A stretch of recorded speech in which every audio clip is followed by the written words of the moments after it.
귀히 여기시리라. 아멘. 네, 여러분, 오늘 한 알에 썩어지는 미랄, 이런 제목으로 은혜 받기 원합니다. 지금 예수님이 이 말씀을 하신 그 시간이 중요합니다. 왜 그러냐면 오늘 본문에도 영광을 얻을 때가 왔도다, 이렇게 얘기를 하십니다. 예수님이 영광을 얻을 때가 왔도다. 그 때를 지금 말씀하고 계시거든요. 예수님이 이 세상에 공생에 처음 나오셨을 때는요, 자기가 누구인 것을 감추셨습니다. 드러내지를 않으셨어요. 그래서 병자들을 고치시고도 이것을 아무에게도 얘기하지 말라, 이렇게 얘기를 하시거든요. 그런데 점점 이제 공생애가 십자가를 향해서 가면서 나중에는 감추지 않고요, 특별히 그 결정적인 그 순간이 지금 오늘 본문입니다. 요 전에 보면 무슨 사건이 나옵니까? 요한복음을 보면 나사로가 죽음에서 돌아오는, 무덤에서 걸어 나오는 그런 사건이 나옵니다. 자, 하나님은 온 우주를 만드시고 지금 하나님의 섭리 가운데 조화롭게 운행하고 계십니다. 오늘 본문에도 한 알에 썩어지는 미랄에 대해서 얘기를 하세요. 여러분, 미랄이 썩어서 거기서 싹이 나고 줄기가 자라고 나중에 또 많은 또 열매를 맺게 되는 것, 이게 자연의 이치지요.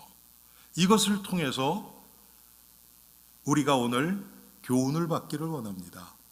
예수님은 자연을 통해서 많은 교훈을 우리에게 주셨습니다.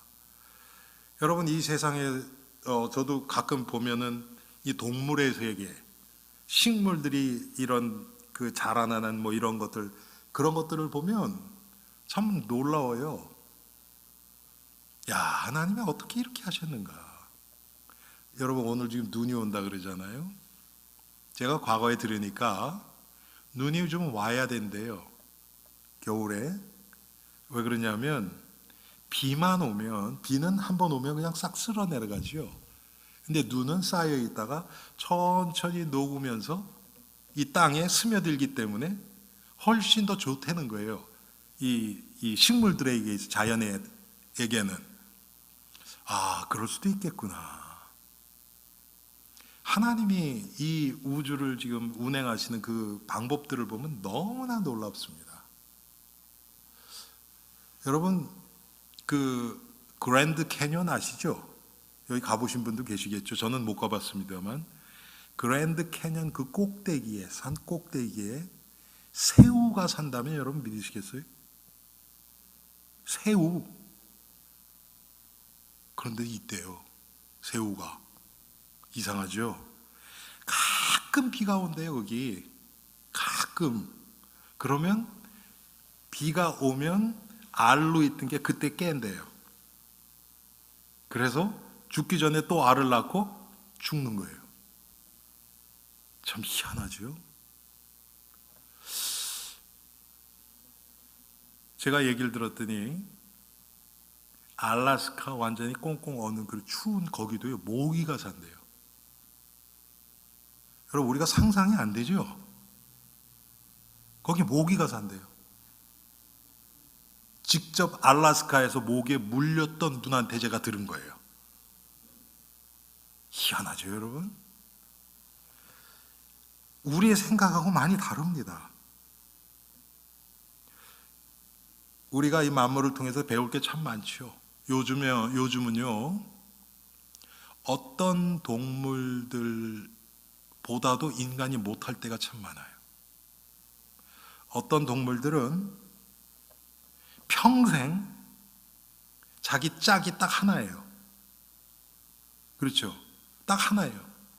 평생. 늑대가 그렇대요. 여러분, 우리 보통 어떻게 해요? 저 남자 늑대 같다 그러잖아요. 그렇죠? 근데 늑대는 한 자기 그 짝, 암컷, 그것만 바라본대요. 다른 것들은 절대로 건들지도 않고 관심도 없고, 어떤 동물들은 자식을 향해서 자기가 완전히 희생해서 자기 목숨을 버리면서 자식을 보호하죠. 요즘에 그런 인간들이 점점 줄어듭니까? 늘어납니까? 말 하나만 하죠. 어떤 면에서 보면 동물들이 인간보다 나아져요. 지금 동물들은 그대로예요. 2000년 전이나 지금이나 5000년 전이나 똑같아요. 근데 인간이 타락하고 변화되는 겁니다. 예수님은 많은 비유를 이 자연을 통해서 들었습니다. 씨 뿌리는 비유, 여러분 아시죠? 또 이 산상수훈에 보면 예수님이 공중나는 새를 보라, 들의 백합화를 보라, 심지도 않고 길쌈도 안 하는데 하나님이 저렇게 먹이시는 거 아니냐, 그러면서 우리에게 말씀을 하셨습니다. 공중나는 새도 마찬가지고요. 자, 오늘 우리에게 말씀하시는 썩어지는 한 알에 썩어지는 밀알, 이 비유는 결론적으로 얘기하면 바로 예수 그리스도 자신을 나타내시는 겁니다. 예수님이 하늘 보좌를 버리시고 인간의 몸을 입고 이 땅에 오신 거예요. 그리고 자기의 모든 권리를 다 포기한 겁니다. 한마디로 죽어진 거예요. 썩어지는 거예요. 그래서 나타난 결과가 뭡니까? 온 인류를 구원하셨어요. 그게 십자가 사건입니다. 이것을 지금 우리에게 나타내주고 있는 거예요. 그래서 오늘 예수님이 자신을 대속물로 우리를 구원하시기 위해서, 우리 죄를 사하기 위해서 자신을 십자가에 내던진 이 십자가의 사건을 하늘에 썩어지는 밀알로 표현하신 이것을 통해서 우리가 구체적으로 이 사건을 묵상하고 들여다보기를 원합니다. 아까 말씀드렸던 것처럼 오늘 본문은 그 때가 중요합니다. 그런데 아무도 몰랐고 예수님만 알고 있었던 게 오늘 나타나요. 그게 뭐냐면 20절에 명절에 예배하러 온 사람 중에 헬라인 몇이 있는데 이들이 예수님을 만나자 그래요. 이것이 하나의 사인이었어요. 다른 말로 얘기하면 예수님이 공생에 처음 시작하셨을 때는 자기가 누군 거를 다 감춥니다. 아무한테도 가서 말하지 말라 그러고 사람들이 몰려드니까 도망가고 자기가 드러나는 걸 극도로 꺼리세요. 그런데 이 사건을 중심으로 그 다음부터는 스스로를 감추지 않으세요. 왜? 때가 가까웠거든요. 이제 그때는 뭡니까? 십자가예요. 십자가에서 죽으시는 때예요. 그때가 가까웠거든요. 그래서 이때가 그렇게 중요합니다. 그 전에 보면요, 우리가 오늘 읽진 않았는데 본문 우리가 읽은 20절 바로 19절에 바리새인들이 서로 말하되 볼지어다 너희 하는 일이 쓸데없다 보라 온 세상이 그를 따르는도다 그랬거든요. 유대인들은 이제 예수님이 가는 곳마다 온 백성들이 막 따르는 거예요. 그렇게 돼버렸어요. 감췄는데도 불구하고. 그런데 그것도 예수님이 이렇게 움직이는 예수님의 때는 아니었어요. 그게 전조였죠. 그게 전조였어요. 그러더니 이제 헬라 사람들이 와서, 지금 헬라는 지금의 그리스를 얘기를 합니다. 그래서 많은 또 학자들은 그래요. 이들은 왜 예수님께 왔겠는가? 물론 여러분 예배하러 왔다 그랬어요. 헬라 사람인데 예배를 하러 왔다 그랬어요. 그거 참 이상하지 않아요? 이때는 성령 강림 사도행전 2장 훨씬 전입니다. 예수님이 지금 공생의 중간 정도, 중후반 정도 되는 때예요. 예수님이 죽고 부활하시고 40일 동안 이 세상에 계시다가 승천하시고 그 다음에 사도행전 2장에 성령이 강림하셨을 때 어땠습니까? 베드로가 설교할 때 15나라에서 온 사람들, 유대인들이 몰려들었죠. 그래서 그때 베드로가 설교를 해서 3,000명의 제자가 일어납니다. 그거 훨씬 전이에요 지금. 그런데 헬라 사람들이 예배를 하러 왔어요. 분명히 예배하러 왔다고 하니까. 여러분, 이때 당시에는 일반적으로는 복음이 이스라엘 안에 국한되어 있었습니다. 하나님이 일부러 막고 그런 게 아니고요. 하나님의 뜻이 일단 예수님이 그리스도로 우리의 구원을 위해서 십자가에 돌아가시는 그것 중심으로 움직이셨죠. 그래서 이방인들에게는 복음이 흘러들어가질 않았어요. 잘. 아주 없는 건 아닙니다. 구약에도 있어요. 가끔 보면. 여러분, 아람의 군대 장관이었던 나아만이라는 사람이 나병이 들었었죠. 여러분 기억하십니까? 그래서 엘리사를 찾아와서 엘리사를 찾아오니까 엘리사가 나아보지도 않아요. 그리고 그냥 툭 한 마리 던져요. 저 요단강에 가서 몸 7번 담거라. 그럼 나을 것이다. 그러니까 나아가 많이 화가 나서, 아람은 큰 나라란 말이에요. 쉽게 얘기하면 미국의 국방장관이 한국에 갔는데, 어떤 교회를 갔는데 목사가 나와보지도 않고 그냥 한마디 툭 던진 거예요. 화가 난 거죠 이제. 그래서 돌아가자, 안 되겠다 막 그러는데, 이제 지혜로운 그 신하 하나가, 아니 그거보다 훨씬 힘든 거 하라 그래도 할 거 아닙니까? 나병 낫기 위해서 왔는데. 그래서 그 말 듣고 요단강에서 7번 잠그니까 몸이 낫잖아요, 여러분. 그때 뭐라고 얘기합니까? 다시 돌아와서 엘리사에게 폐물을 주려고 그러니까, 필요 없다. 그러니까 뭐라 그럽니까? 그러면 나에게 이 이스라엘에서 흙을 가지고 가서 내가 여호와 하나님께 예배할 제사를 드리겠습니다. 여호와만 섬기겠습니다. 그렇게 얘기를 하잖아요. 나만은 예수 믿었던 사람이에요. 우리말로 얘기하면 하나님을 섬긴 사람이란 말이에요. 그것처럼 오늘 본문에는 헬라인 몇 명이 왔어요. 이것을 신학자들은 또 여러 가지로 해석을 합니다. 여러분, 헬라가 이때 당시에 전 세계를 장악하고 힘으로 군림하던 데는 로마였습니다. 여러분 아시죠? 로마의 황제, 10명의 황제가 수백 년 동안을 전 세계를 다스렸죠. 그런데 로마가 정치적으로는 군사적으로는 강했는데 문화적으로는 로마가 문화가 그렇게 발전하지 못했습니다. 사상적으로는. 그건 어디서부터 왔느냐? 헬라 문화예요. 헬라 철학, 헬라 문화, 헬라 사상이에요. 그래서 로마 사람들이 헬라의 학자들을 자기 집으로, 노예예요. 그리스 지금으로는 그리스죠. 그리스의 학자들을 노예로 잡아다가 자기 자녀들을 가르치게 한 거예요. 쉽게 얘기하면 집안에서 투어로 하는 거예요. 투어로. 학교를 보내는 게 아니고. 그래서 그게 유럽 교육의 시작이었습니다. 그래서 여러분 18세기 19세기까지만 해도요, 20세기 초반까지만 해도 유럽에서는 어린아이들이 그 청소년기를 넘어가기 전에 그런 식으로 집에서 교육을 해서, 이 귀족들이요, 뭐 4나라 말 5나라 말하고 어렸을 때 아주 깊은 학문을 다 통달하고 이런 예가 굉장히 많았습니다. 왜? 거기서부터 온 거예요. 헬라의 학자들을, 노예니까 그냥 돈 주고 사오면 돼요. 그래서 밥 먹여주고 집에 있게 하면서 너는 일하지 말고 우리 자녀들 교육만 해라. 여러분, 지금의 대학 교수 같은 사람들, 그런 사람 한 10명 노예를 사서 자기 자녀를 어렸을 때부터 교육시키면 아이가 어떻게 되겠어요? 뭐 똑똑할 정도가 아니겠죠. 그런 일이 일어났단 말이에요. 그렇게 되다 보니까 로마가 정치 군사의 중심이 맞는데 그 문화와 학문, 철학은 전부 헬라가에서 다 왔어요.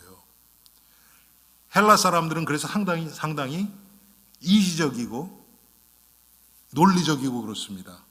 그래서 학자들은 뭐라고 그러냐면, 이 사람이, 예수님이 뭔가 있는데 이분에게 뭔가 학문적으로 배울 게 있을 것 같다. 예수를 믿어도. 그래서 예수님을 찾아왔다고 보는 분들이 많아요. 하여튼 그 사람들은 그런 의도 때문에 예수님을 찾아왔을지 모르지만, 중요한 것은 예수님은 그것을 하나님이 주시는 사인으로 이미 알고 계셨어요. 예. 그래서 나의 때가 왔다 이제.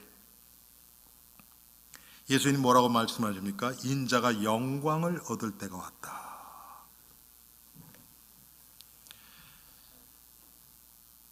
그런데 여기서 우리가 좀 주의 깊게 봐야 될 게요, 영광의 때를 말씀을 하시는데 그게 십자가에서의 죽으심을 의미해요.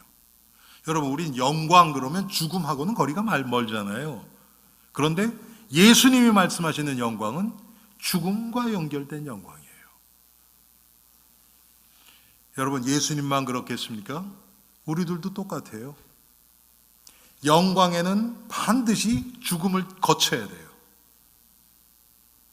부활의 영광을 위해서는 십자가에서의 죽으심이 반드시 필요합니다. 그것을 거쳐야 십자가의 영광이 우리에게 오는 거예요. 그래서 이 예수님이 얘기하는 영광의 때는 예수님 십자가 지실 때가 가까웠다는 것을 지금 말씀하고 계시는 겁니다. 자, 유대인들이요, 예수님을 막 따라다니고 그랬던 이유는 뭐 다는 아닙니다. 그렇지만 거의 이 무리들이 그렇게 했던 이유는 뭡니까? 예수님을 정치적 지도자로, 그러니까 이들의 메시아관이 자기들을 로마의 압제에서 해방시키실 어떤 지도자, 정치적 지도자, 군사 지도자, 민족의 지도자, 이렇게 알았어요. 그런데 오늘 헬라 사람들은 예수님을 그렇게 한 것이 아니라 어떤 깊은 학문의 이 도를 깨달은 그런 선각자로 알고 찾아온 겁니다. 그런데 다 틀렸죠.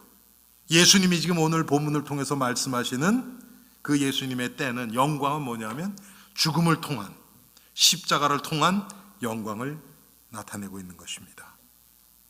그러면서 하시는 말씀이, 이제 한 알의 밀이 땅에 떨어져 죽으면 많은 열매를 맺고 죽지 않으면 한 알 그대로 있느니라. 여러분, 집에 여러분 이 낫알들, 보통 집에 밀들은 없죠. 밀가루는 있어도 밀은 없죠. 그렇죠? 근데 쌀이나 이런 거, 보리나 이런 거 있을 수 있잖아요. 병에 그냥 놔두면 그 한 알 그대로 있어요. 10년이 지나도 하나, 100년이 지나도 그거 하나예요. 그런데 그게 땅에 들어가서 썩고 죽으면 어떻게 됩니까? 거기서 이제 싹이 나면서 30배, 60배, 100배 그 이상의 열매가 맺히는 겁니다.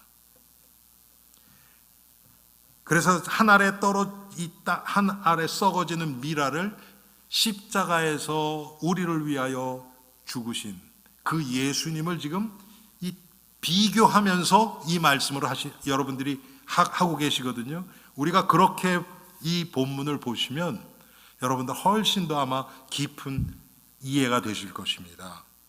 밀알은 땅에 떨어져서 죽어야 돼요.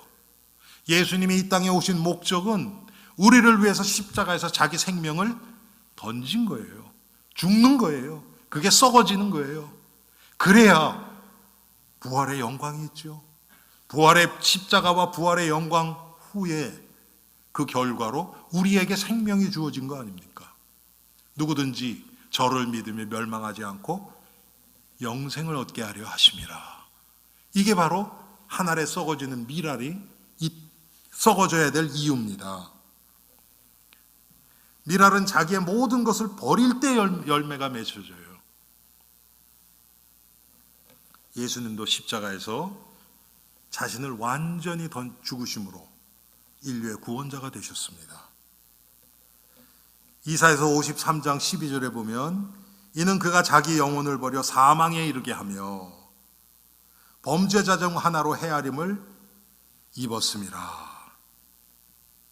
자기의 모든 것을 다 버리신 거예요. 여러분, 빌립보서 2장 6절에서 8절까지 보면, 그는 근본 하나님의 본체시나 하나님과 동등됨을 취할 것으로 여기지 아니하시고 자기를 버려 종의 형체를 가지고 이 땅에 오셔서 순종하셨어요. 십자가에 죽기까지 순종하셨어요. 그게 예수님이 하신 것입니다.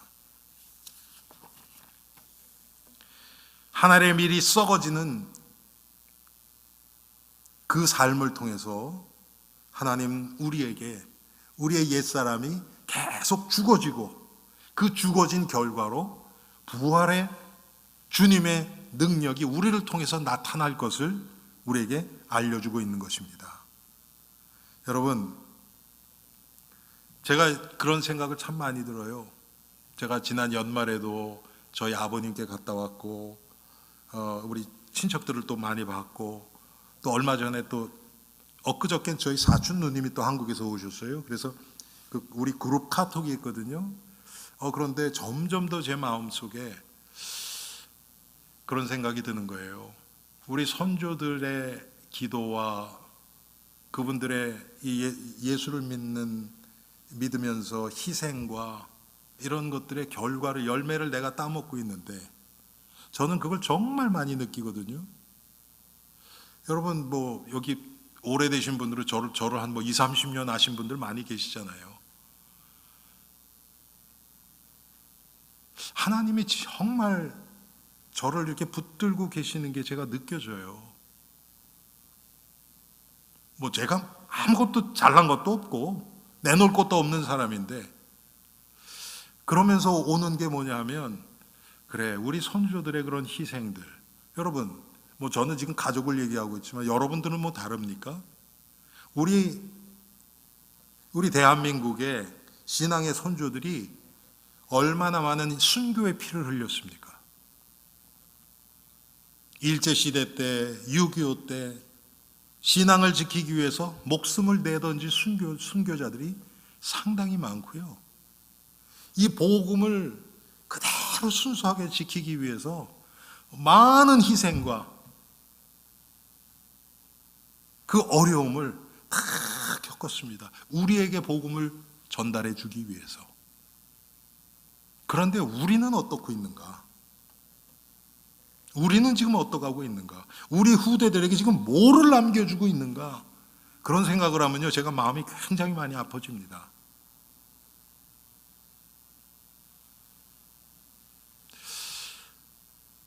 여러분, 우리가 부모님으로부터 받은 어떤 육신적인 것들, 그런 거는 우리가 우리 자녀들에게 훨씬 더 많이 줄 거예요. 그걸 돈 가치로 따지면. 대부분 여러분들은 아마 부모님으로부터 물론 많은 사랑을 받으셨겠지만 경제적인 혜택이나 여러분들이 지금 누리고 여러분들이 지금 자녀에게 하는 그 정도는 못 받으신 분들이 대부분이실 겁니다. 그런데 중요한 것은 우리의 믿음의 선조들을 통해서 우리가 영적으로 받은 그 신앙의 유산들, 이건 어떻습니까? 그분들이 정말 생명을 걸고 이 복음을 우리에게 전달해 주기 위해서 믿음을 지킨 그 사실. 제가 지금 제 오피스에 어떤 글을 제가 프린아웃 해놨거든요. 제 책상 지금 앞에 있습니다. 그게 뭐냐면 2024년도에 이 복음 때문에 예수를 믿는 것 때문에 어려움을 당한 여러 나라들에 대한 거예요. 그런데 제가 그거 보고서 좀 충격이 됐어요. 또 제일 많이 목숨을 잃은 그런 나라가 나이지리아예요. 2024년도는. 그런데 여러분 몇 명이 죽었는지 아십니까? 거의 10,000명이 죽었어요. 나이지리아 한 나라에서만. 깜짝 놀랐어요.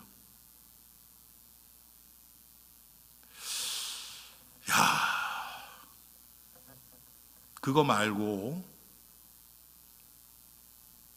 그냥 죽이지는 않아도 와서 교회 불 질러버리고, 물론 그러다가 죽기도 하죠. 지금 인도에서 그런 일들이 굉장히 일어납니다. 과거에 우리 교회에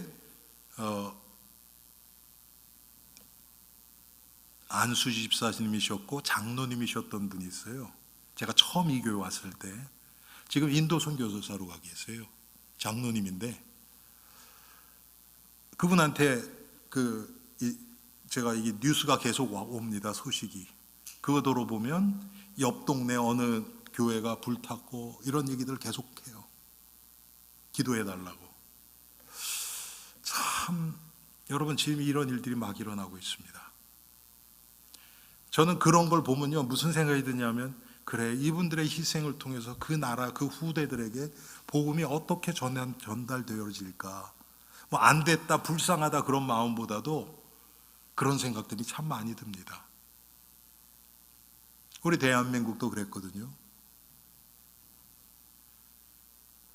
여러분 아시는 것처럼 1919년도에 3.1운동이 일어났잖아요. 맞죠? 19년도 맞아요? 예. 그때 민족 지도자 33인이 서명을 했는데 그 중에 16명이 예수 믿는 사람이었어요. 거의 반이잖아요. 근데 그때 예수 믿는 사람이 몇 퍼센트나 됐습니까? 제가 생각에 한 5%, 3%나 됐을까요? 그렇게 많지 않았거든요.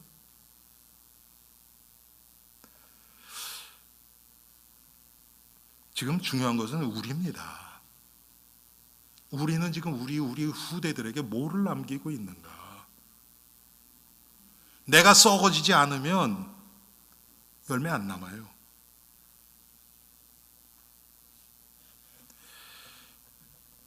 여러분, 뭐를 하라는 게 아닙니다. 우리의 마음이 어디에 있느냐, 지금 이겁니다. 하나님 앞에 있으면 당연히 내가 죽고 뭐 얼마나 열매가 맺을지 이거 계산하는 것조차가 벌써 우리가 육신화된 거예요. 그게 아니고 하나님 앞에서 나의 옛사람이 죽어지는 삶, 그걸 통해서 복음이 드러나는 삶, 그게 꼭 내 자식, 내 새끼가 아니더라도 그런 삶을 살아가는 자들은 분명히 하나님께서 귀하게 생각하실 뿐만 아니라 사용하십니다. 여러분, 여기 여자분들이 많으신데 뭐 대부분 이제 손주들이 계시죠. 그런데 로마가 10명의 황제를 거치면서요, 그때 역사적으로 보면 그 유명한 어머니가 둘이 있습니다. 둘이 나와요. 그 중에 하나가 네로의 황제의 어머니 아그리피나라는 사람입니다. 그 여자는 자기의 남편을 살해해요. 그리고 그 아들 네로를 왕으로 세웁니다. 그런데 어떻게 됩니까? 결국은 그 아들에 의해서 죽어요. 아주 능력 있는 여성이면 분명해요. 그렇죠? 왕을 죽이고 아들을 세우고, 여러분 그게 조그만 나라 왕이 아닙니다. 이 시대에 가장 강력했던 로마 제국의 황제예요. 이런 어머니가 있었고요.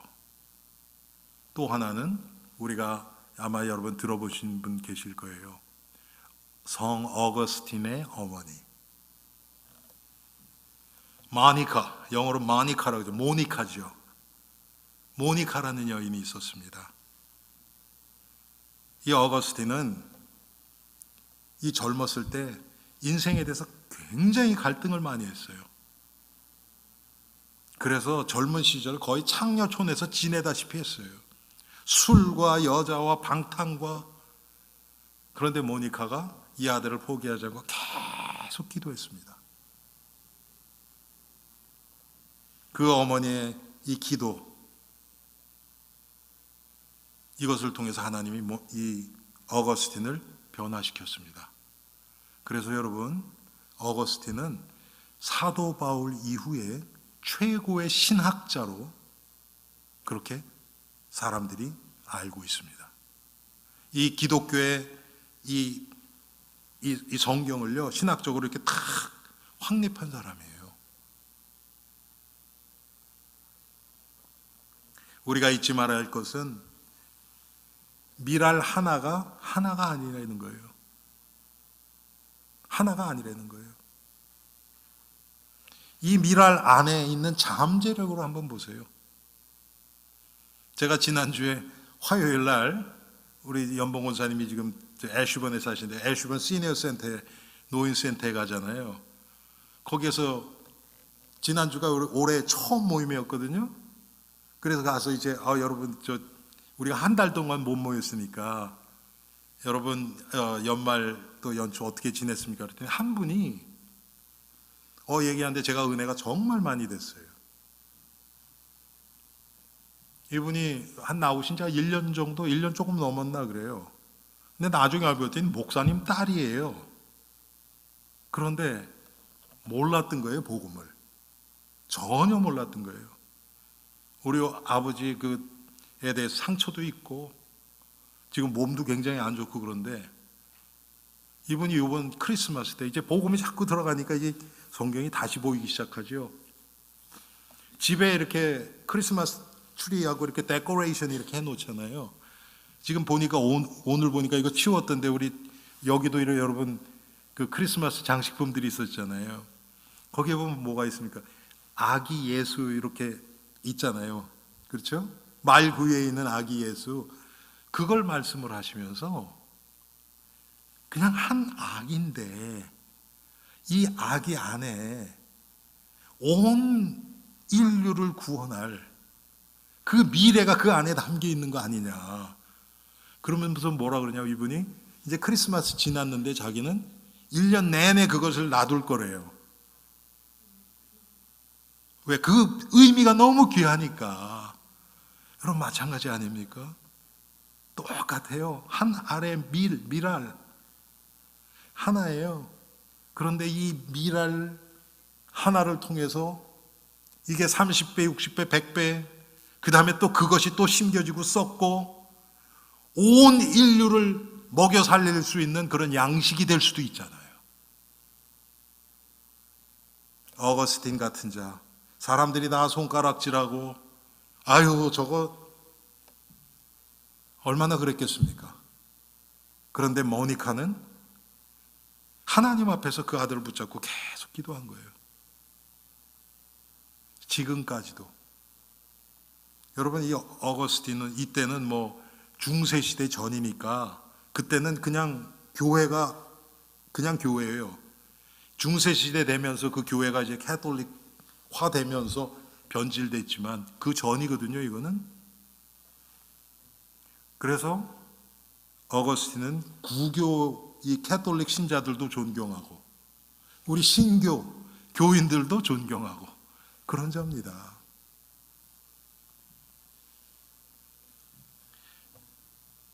여러분 생명의 역사는 씨가 죽어짐부터 시작됩니다. 팔팔하게 살아있을 때는 역사가 아무 역사도 일어나지 않아요.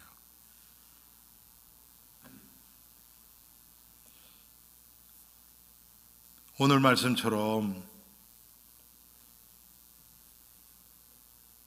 25절에 자기의 생명을 사랑하는 자는 잃어버릴 것이요 이 세상에서 자기의 생명을 미워하는 자는 영생하도록 보존하리라.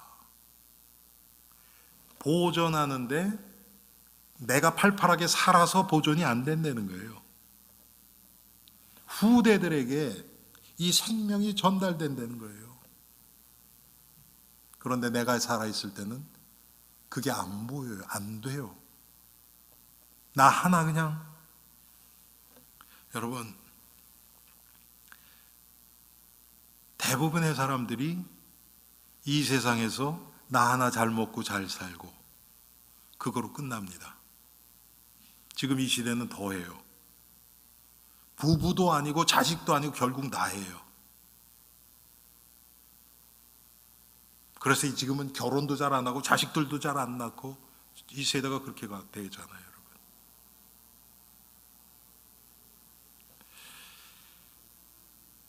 오늘 예수님이 하신 말씀하고 정반대로 흘러가고 있습니다. 지금 이 시대가.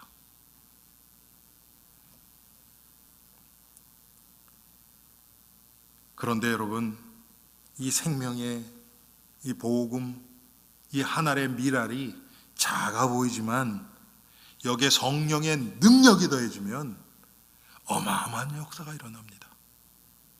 여러분 상상 한번 해보세요. 예수님의 12제자, 아마 그 예수님의 12제자, 현대판 21세기 예수님의 12제자를 여기다 갖다 놓는다면 여러분들이 아마 그럴 거예요. 아니 어디서 저런 못난이들만 다 같이 모아놨냐 그럴 거예요. 그런데 그들을 통해서 지금 어떻게 됐습니까? 이 복음의 능력이 그들에게 임했을 때, 특별히 사도행전 2장의 성령의 강림 후에 그들이 어떻게 바뀌었습니까? 어쩌면 오늘 말씀처럼 자기 자신을 던져버리는 그런 전부 다 순교의 삶을 제자들이 다 살았잖아요. 여러분, 우리는 어떻습니까?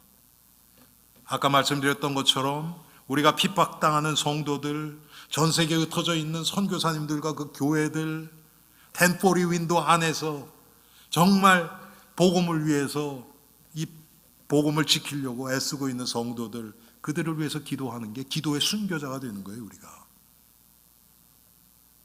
여러분, 뭐를 내 목숨 내걸고 뭐 이 육신, 이 목숨 이게 아닙니다, 여러분. 나의 지금 마음이 무엇을 위해서 지금 살아가고 있는가? 내가 돈을 벌고 자녀들을 키우고 살아가는 그 목적이 무엇을 위한 삶인가? 이게 중요한 거예요. 우리가 예수 그리스도를 섬기고 복음을 위해서 살아간다면 당연히 하늘에 썩어지는 미랄이 되어지는 쪽으로 성령은 우리를 이끌어가고 계실 것입니다. 그런데 지금 교회 안에서조차 전부 다 입만 벌리고 내가 얻어먹을 것이 무엇인가 여기에 관심이 있어요. 참 안타깝죠. 내가 이 교회를 위해서 무엇을 할 수 있는가? 내가 이 성도들을 위해서 어떻게 이 성도를 위해서 내가 도와주고 기도하고 할 수 있는가? 이 관점이 아니고 이 사람을 통해서 내가 뜯어먹을 게 뭐가 있나? 왜 교회는 나에게 이걸 안 해주나? 전부 이렇게 돼버렸어요. 그러니까 조건 좋은 교회로 찾아가는 거예요. 그러니까 또 교회들은 또 그 조건을 만들어내요. 사람들 끌으려고. 여러분, 그게 교회입니까? 사업체입니까?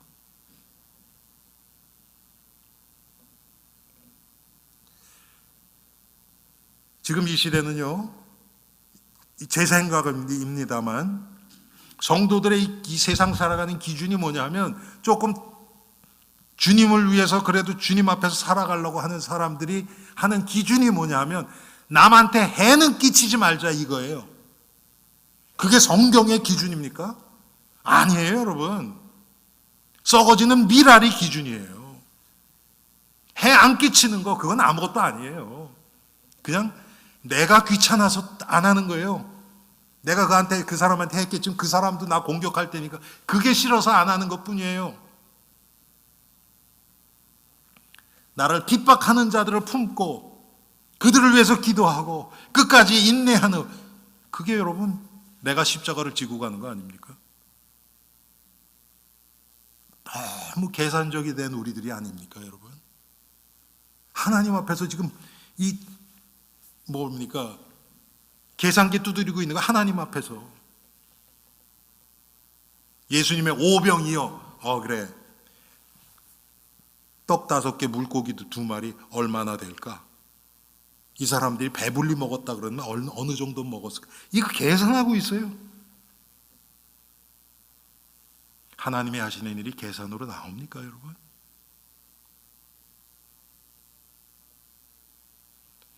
홍수 후에 노아의 재산을 여러분 계산할 수 있겠어요?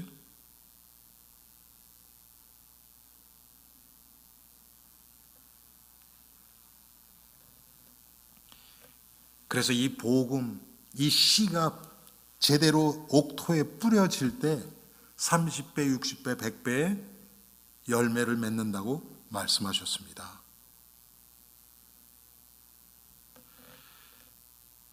여러분, 다니엘서 2장에 보면 느부갓네살 왕이 이 환상을 봅니다. 우리 언제입니까? 작년이었나요? 작년에 우리 뮤지컬 다니엘 보러 갔었죠? 거기서 그 다 보셨잖아요, 여러분. 그렇죠? 머리가 금이고 어깨는 뭡니까 또 은이었고 동이었고 그 다음에 밑으로 내려가서 철, 그 다음에 진흙과 철이 합쳐 있는 그거. 그런데 어떤 일이 일어납니다. 손대지 아니한 돌. 손대지 아니한 돌. 한마디로 얘기하면 사람으로부터 인하지 아니한 돌이 어디서부터 날라와 가지고 신상을 부서뜨립니다. 그래서 완전히 다 가루로 만들어 버려요. 근데 더 중요한 것은 뭐냐면 그것은 하나님의 능력을 얘기하는 거거든요. 복음의 능력을 얘기하는 거예요. 그런데 그 돌이 그 우상을 치고서 신상을 치고서 그 돌이 온 세상에 가득했대요. 이게 지금 세계 복음화를 얘기하는 거예요. 전 세계에 물론 모든 사람이 예수를 믿는다 그건 아니에요. 그렇지만 복음이 그렇게 왕성하게 된다는 겁니다. 그게 우리를 통해서 일어나는 거예요.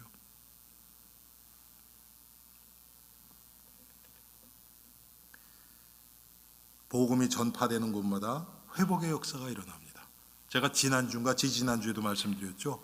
에스겔서 47장에 보니까 성전 문지방에서 생수가 터져요. 그래서 처음엔 동쪽으로 흐르다가 이제 남쪽으로 흘러요. 그런데 그 물줄기가 점점 커집니다. 하나님이 에스겔에게 건너가래요. 그랬더니 처음엔 발목까지 차요. 그 다음에 무릎까지 차요. 그 다음에 허리, 가슴까지. 그 다음에는 건널 수 없을 정도로 큰 강이 되어버리죠. 그런데 그 강이 흘러가는 곳마다 회복의 역사가 일어나요. 과목들이 막 일어나고 물고기들이 살고. 여러분 이게 복음의 능력입니다. 복음이 흘러 들어가는 곳마다 회복이 일어나요. 죽으려고 했던 영혼들이요 이제 살 의미를 알기 때문에 이제는 정말 힘있게 살아갈 수 있고요. 가정이 회복되고요. 관계가 회복되고요. 건강도 회복되고요. 경제도 회복되고요. 이게 복음의 능력입니다. 복음을 제대로 우리가 체험하고 믿고 나가면 그게 뭡니까? 내가 하늘에 썩어지는 미랄의 역할을 감당하고 나가면 이런 일들이 일어나는 거예요. 그걸 내가 원하는 욕심을 채우는 쪽으로 하려고 하니까 성령이 조금 역사하시다가 이제 안 속죠, 더 이상 우리에게. 사랑하는 성도님들, 지금 우리는 어떻습니까? 어떤 기준으로 이 세상을 살아가고 있습니까? 오늘 26절에 사람이 나를 섬기려면 나를 따르리니 나 있는 곳에 나를 섬기는 자도 거기 있으리니. 우리가 입으로는 예수님과 동행하기를 원한다 그래요. 그런데 섬기려는 마음은 없어요. 섬김 받는 건 너무 좋아해요. 누가 나 알아주고 대접해주고 그러면 너무 좋아해요. 그런 마음 가지고 예수님 못 따라간다는 거예요. 거기 예수님이 없어요. 나를 섬기려면 나를 따르라. 나 있는 곳에 나를 섬기는 자도 거기 있으리니 사람이 나를 섬기면 내 아버지께서 그를 귀히 여기시리라. 여러분, 예수님을 만나기 위해서는 죽기까지 하나님께 순종하고 낮아지신 예수님, 그 낮은 자리까지 내려가야 거기서 예수님을 만날 수 있습니다. 내가 고개 뻣뻣이 들고 내가 이 정도 예수를 믿었고 이 정도 위치니까 알아서 섬겨줘. 그런 사람 예수님 못 만나요. 그 사람 인생 속에 예수님이 하시는 일은 절대로 발견되지 않을 겁니다. 왜 거기 예수님이 안 계신데요? 오늘 말씀이 하나님 말씀이 우리에게 그렇게 말씀하고 계시지 않습니까? 사랑하는 성도님들, 우리 엘림의 성도님들은 정말 오늘 말씀처럼 나 자신이 썩어지는 것, 일부러 내가 나 자신을 막 학대하고 그러지 마세요, 여러분. 그런 얘기가 아닙니다. 이 말씀을 잘못 곡해한 사람들이 금욕주의자들이 나오는 거예요. 여러분, 성경은 금욕을 얘기하지 않습니다. 예. 그래서 우리 기독교에서는 결혼도 하고 가정도 가지고 직장도 갖고 해요. 그런데 그것을 오해한 중세 시대의 그 사제들이나 이런 사람들 보면 불교가 산으로 들어갔듯이 산으로 들어가 버려요. 그래서 수도원 생활이 시작된 거예요. 여러분, 그게 복음 아니에요. 아니, 예수님이 그러셨습니까? 사도 바울이 그랬습니까? 아니에요. 너희는 세상의 빛이라. 너희는 세상의 소금이다. 우리는 이 세상에 녹아져 들어가야 돼요. 그런데 세상을 따라가는 것이 아니라 세상을 변화시키는 겁니다. 복음의 능력으로, 내가 죽어짐으로, 그때 우리를 통해서 예수 그리스도의 열매가, 복음의 열매가 우리를 통해서 이 땅에 피어날 것입니다.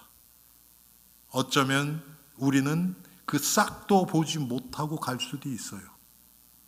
그런데 여러분, 하나님이 하시는 일은 절대 거짓이 없어요. 제가 언젠가 말씀드렸죠. 제가 벌써 이제 재작년이죠. 그 캄보디아 갔다 오면서 한국을 잠깐 들렸었죠. 민 목사님한테 갔다 오니까 한 이틀 정도가 있더라고요. 시간이 너무 없었는데 다음번 가면 꼭 가고 싶은 데가 있어요. 꼭 가고 싶은 데요. 뭐 맛집 이런 데 아니고요. 양화진에 한번 가고 싶어요. 여러분 아세요? 양화진? 어딘지도 모르시죠? 한국에 처음에 복음을 들고 왔던 선교사님들이 묻혀있는 묘지입니다.